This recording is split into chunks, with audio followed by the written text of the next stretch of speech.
Donc ce TP avait pour but de s'intéresser à l'impact des activités humaines sur les écosystèmes et on a choisi de traiter les écosystèmes forestiers et un des aspects des écosystèmes forestiers, la déforestation. Donc pour cela, on vous demandait d'utiliser le livre, le logiciel Google Earth et le site internet Global Forest Watch. Donc tout d'abord, il s'agissait de s'intéresser à la déforestation à l'échelle planétaire, donc avec Google Earth. Donc quand vous avez ouvert Google Earth, vous êtes tombé sur ce type de carte avec beaucoup de couleurs, parce que le fichier type de dégradation du sol s'affiche aussi. Et donc les couleurs liées à la déforestation étaient masquées. Il fallait désélectionner type de dégradation du sol et on pouvait repérer les zones de déforestation en vert. Donc on en trouve en Afrique, donc essentiellement dans la partie équatoriale de l'Afrique, en Europe, un peu partout en Europe, mais surtout dans l'Europe de l'Est, en Asie. Ici on va retrouver Bornéo, pas de déforestation en Australie a priori. Très forte déforestation en Amérique du Sud. Donc ici on retrouve le Brésil, et vous voyez qu'il n'y a pas que le Brésil qui s'attaque à ces forêts. Peu de déforestation en Amérique du Nord, ce qui tendrait à prouver que les forêts sont bien gérées. Si on s'intéresse plus particulièrement à Bornéo, que voici. Donc Bornéo, c'est une île qui est occupée par 3 États. Une toute petite partie ici qui appartient au Brunei, une partie plus grande à la Malaisie, et l'essentiel de l'île de Bornéo fait partie de l'État indonésien. Et c'est dans la partie indonésienne de Bornéo que l'on va retrouver la plus grande déforestation. Quelles sont les causes de cette déforestation? Eh bien, il fallait aller piocher les informations dans le livre. Donc, d'une façon générale, sur la planète, le bois est exploité pour produire du chauffage, pour participer à la construction, tout le bois de charpente, et à la production de papier et de carton dont nous faisons un usage intensif.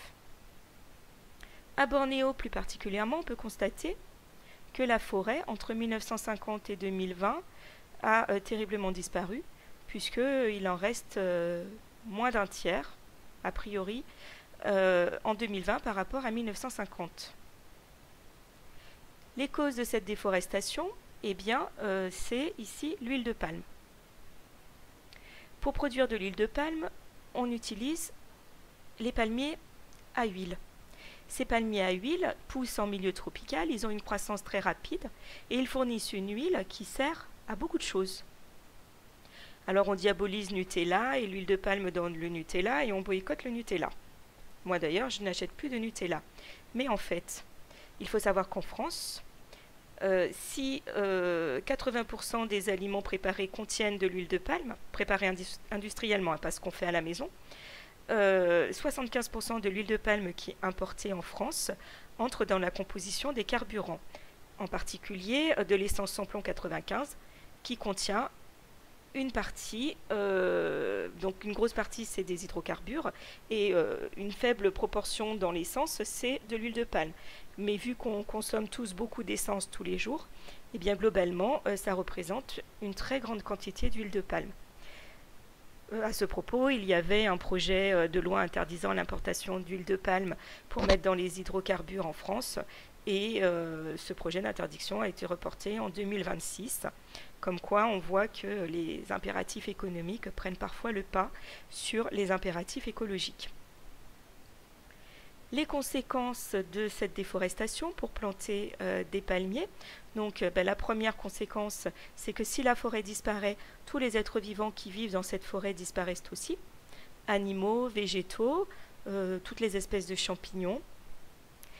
Et sachant que l'île de Bornéo abrite une des plus belles diversités au monde, on fait disparaître des espèces pour certaines qui n'ont même pas été encore identifiées. Vous voyez, on vous disait dans le texte qu'on a identifié à Bornéo une grenouille sans poumon qui ne respire que par la peau, où l'insecte le plus grand du monde. Alors je suis allée chercher la photo et c'est quand même très impressionnant. Il est énorme. Moi qui n'aime pas les bêtes à plus de 4 pattes, j'avoue que ça me fait quelques frissons. L'espèce emblématique des effets de cette déforestation à Bornéo, eh bien, c'est l'orang-outan. Donc l'orang-outan fait partie des grands primates, ce sont les cousins des humains. Ce sont des singes arboricoles et donc bien évidemment, si les arbres disparaissent, ils n'ont plus d'habitat et donc ils sont amenés à disparaître eux aussi. Donc le orang-outan fait partie des espèces protégées, mais on peut constater qu'entre 1999 et 2020, sa population a grandement diminué. Parce que protéger une espèce, ça veut dire ne pas la tuer directement. Donc le braconnage est interdit, la capture, le fait de les tuer. Mais détruire les arbres dans lesquels ils habitent, ça c'est quelque chose qui n'est pas interdit. Et on peut voir sur la carte qu'il y avait quand même en 1999 encore du vert et du vert assez foncé, donc indiquant des densités de population qui étaient déjà pas très élevées, puisqu'on tourne entre 1 et 5 individus au kilomètre carré, et ça montrait quand même l'existence de groupes sociaux assez conséquents, alors qu'en 2020, on retrouve essentiellement du violet sur la carte, c'est-à-dire très très peu d'individus au kilomètre carré, et donc très peu de groupes d'orang-outans. Mais il y a une autre espèce en danger à Bornéo, et qui, elle, n'est pas protégée par les conventions internationales, et bien c'est tout simplement l'espèce humaine. L'île de Bornéo, au départ, c'est l'île des Indiens Pénans, qui ont ensuite été colonisés. Donc ce sont des chasseurs-cueilleurs qui vivent dans des traditions qui ne sont pas celles du monde moderne. Hein. Ils n'ont pas de téléphone, pas de voiture. Ils vivent dans la forêt. Et bien sûr, comme cette forêt intéresse des grands groupes économiques et les forestiers, eh bien, ils sont chassés de leurs terres. Ils sont même tués pour les faire partir quand ils refusent de se laisser faire, et ceci dans plus ou moins l'indifférence générale, puisque en réalité l'espèce humaine sur Terre n'est pas une espèce protégée. En ce qui concerne les orang-outans, il semble que depuis une dizaine d'années ont été mis en place des programmes visant à préserver le peu d'animaux qu'il reste. Donc ensuite, on vous demandait de vous intéresser un petit peu à la France, et avec le site internet Global Forest Watch, de s'intéresser à l'évolution de la surface de forêt dans notre pays. Alors si vous avez regardé un peu plus que simplement faire le travail qui vous était demandé, vous avez pu constater sur le site qu'il y a tout un tas de données intéressantes. Mais là, il s'agissait d'aller s'intéresser à la France. Donc on venait écrire ici France.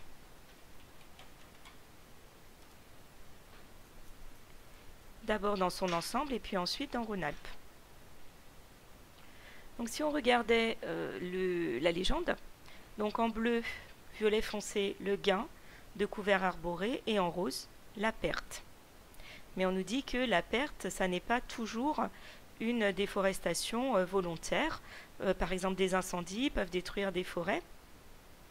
Et parfois, il s'agit de couper les arbres pour permettre à des arbres plus jeunes de repousser, des arbres donc plus en croissance, en meilleure santé, etc. Si on regarde la France, donc on peut afficher analyse. Donc globalement, il y a peu de déforestation. Il y en a pas mal dans la région Aquitaine, puisqu'on a beaucoup de roses, et un peu aussi vers chez nous. On nous disait, de 2001 à 2012, la France a gagné 506 milliers d'hectares de couverts forestiers végétal, alors que depuis 2012, entre 2001 et 2018, on a une perte de 6,3%. Donc si on avait eu un gain jusqu'à 2012, ça veut dire que la perte, elle se fait entre 2012 et 2018. Et là, on a une perte de 6%. Donc c'est plus important. C'est vrai qu'on aurait pu aller chercher les causes de la déforestation en France. D'autant plus que les régions les plus touchées par les incendies, c'est le sud de la France, ici et là aussi. Donc là, on peut comprendre. Mais vous voyez qu'en fait, il y a peu de déforestation dans la région de Marseille. Et on vous demandait d'aller chercher aussi pour Rhône-Alpes.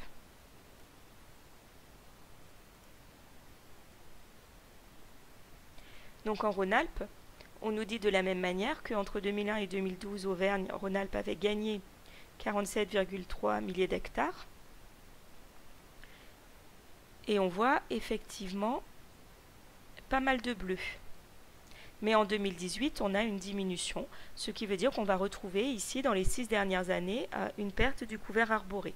Mais globalement, quelques milliers d'hectares à l'échelle de la France, c'est très peu. Alors comme ça n'est pas en France métropolitaine qu'on trouve le plus grand couvert végétal français, je suis allée m'intéresser, ça ne vous était pas demandé, mais si on est un petit peu curieux, on peut avoir envie d'aller voir, à la Guyane française. Et là, globalement, on va retrouver de la déforestation, mais en réalité, très très peu par rapport à ses voisins de l'Amérique du Sud, puisqu'on peut constater sur cette carte, on va retrouver les mêmes zones déboisées qu'avec Google Earth. On peut constater sur cette carte que la Guyane française est quand même une zone extrêmement peu touchée par la déforestation.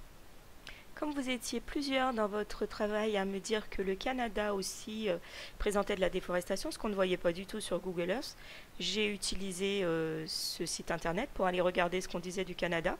Et effectivement, le Canada a quand même perdu 40 millions d'hectares de couverture arborée entre 2001 et 2018. Donc, il y a de la déforestation au Canada.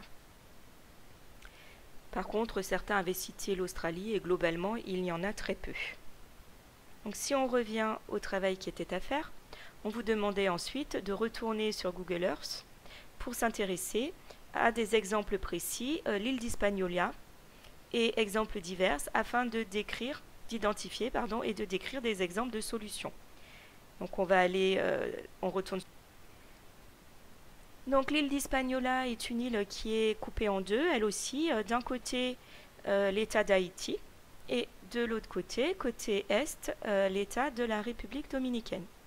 Donc tant qu'on a encore affiché la carte de la déforestation, on se rend compte que la République dominicaine n'est pas touchée par la déforestation, alors que l'État d'Haïti est extrêmement concerné par la déforestation.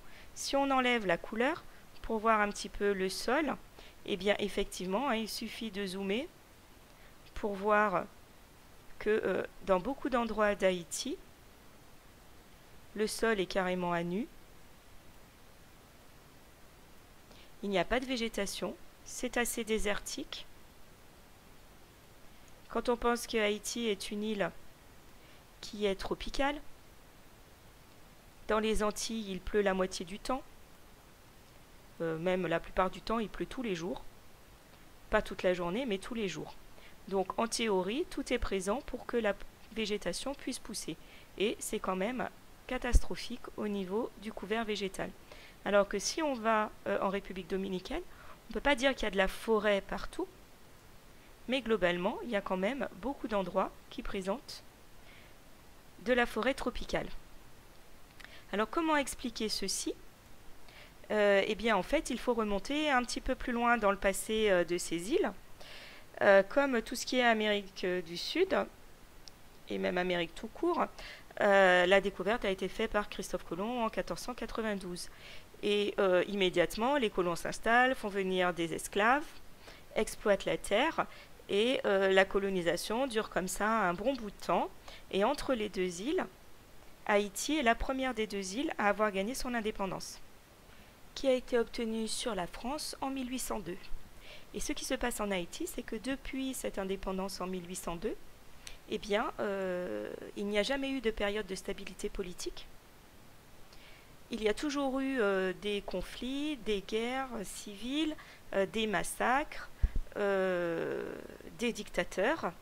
La seule période pendant laquelle Haïti a connu une période à peu près stable, c'est entre le début de la Première Guerre mondiale et 1934, lorsque les Américains, sous un prétexte un peu bidon, se sont installés en Haïti. Et en tout cas, ils en ont profité pour construire des routes et des infrastructures. Sinon, ça a toujours été une grande catastrophe pour la population, certains m'ont écrit dans leur compte-rendu que les Haïtiens n'avaient pas de conscience écologique. Alors je ne voudrais pas prendre la défense d'un peuple que je ne connais pas, hein, je ne suis jamais allée en Haïti, mais les Haïtiens aujourd'hui encore doivent se débrouiller pour trouver à manger. C'est le pays le plus pauvre du monde. Ils n'ont rien parce que sur leur sol se sont succédés donc soit des dictateurs qui faisaient régner la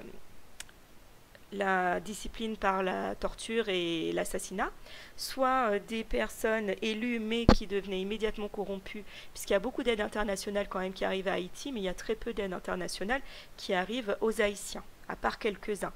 Et donc encore aujourd'hui, pour ne serait-ce que cuire leur repas et ne pas manger cru, ils sont obligés de couper des arbres car ils n'ont pas d'autre moyen d'avoir de quoi chauffer leur nourriture, hein. Ils n'ont même pas d'argent pour acheter du charbon. La République dominicaine, la situation est un petit peu moins catastrophique parce que eh bien, ils ont une meilleure stabilité politique, ils ont un vrai gouvernement élu avec une vraie démocratie a priori et donc une meilleure gestion de l'aide internationale, parce qu'il y a beaucoup d'aide internationale qui arrive en République dominicaine, y compris de l'aide française, et il y a une politique de reboisement, alors qui est quand même assez récente, hein, puisqu'il a été, si on regarde les chiffres, en 1970, la République dominicaine avait perdu 50% de sa surface forestière. Mais globalement, la tendance s'inverse, des politiques ont été mises en œuvre. Donc, par exemple, un programme avec l'aide française, l'Agence française du développement, qui vise à reboiser les forêts, et globalement, ça marche, puisque on peut constater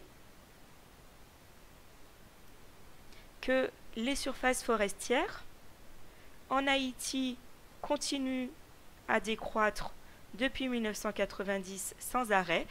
Déjà parce que lorsque le sol est mis à nu, eh bien plus rien ne pousse, l'eau ruisselle, toutes les ressources minérales du sol sont emportées par les eaux de ruissellement et de toute façon les plantes ont bien du mal à pousser sur la roche nue.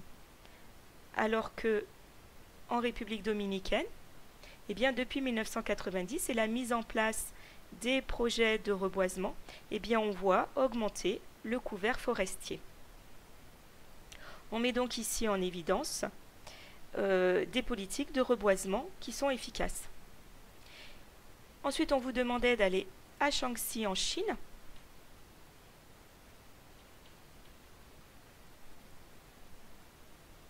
Alors, quand on regarde, eh bien, c'est quand même assez nu. Et on nous explique que la région, grande comme la France, quand même, avait subi une forte déforestation depuis une dizaine d'années seulement. Une politique de reboisement et d'interdiction de couper les arbres a été mise en place. Donc, sachant donc 1984 ici, voilà. Donc, c'est quand même très très nu. Et si on va en 2016, on voit quand même un peu plus d'arbres. Mais comme les arbres sont quand même des êtres vivants qui sont longs à pousser, ici, il va falloir encore un peu de temps pour voir les effets. On les voit mieux à Aguié au Niger.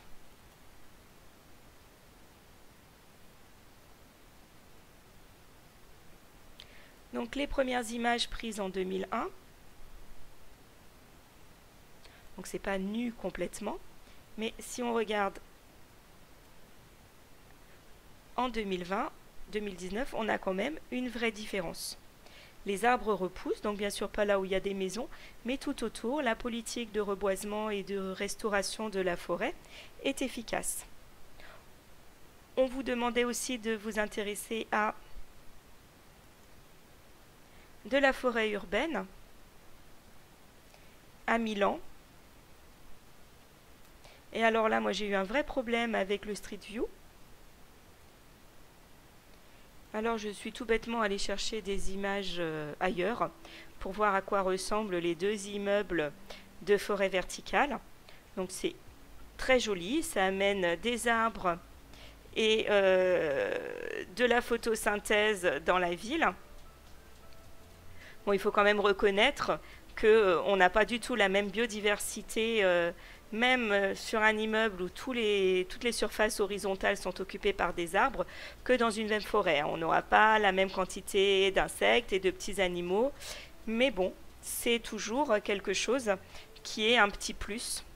Donc en résumé, pour répondre à la problématique, on peut dire que les activités humaines ont globalement un impact négatif sur les écosystèmes forestiers, avec soit au moins la surexploitation, soit au pire le déboisement, ce qui aboutit à l'érosion des sols, à la pollution de l'air, à la diminution de la photosynthèse, au relâchage dans l'atmosphère de dioxyde de carbone qui était piégé sous forme de carbone organique dans la matière organique des arbres, à une diminution de la biodiversité, je ne sais pas si je l'ai déjà dit, et même à l'émergence de maladies, et ça on en parlera dans le thème qui va suivre, les enjeux planétaires.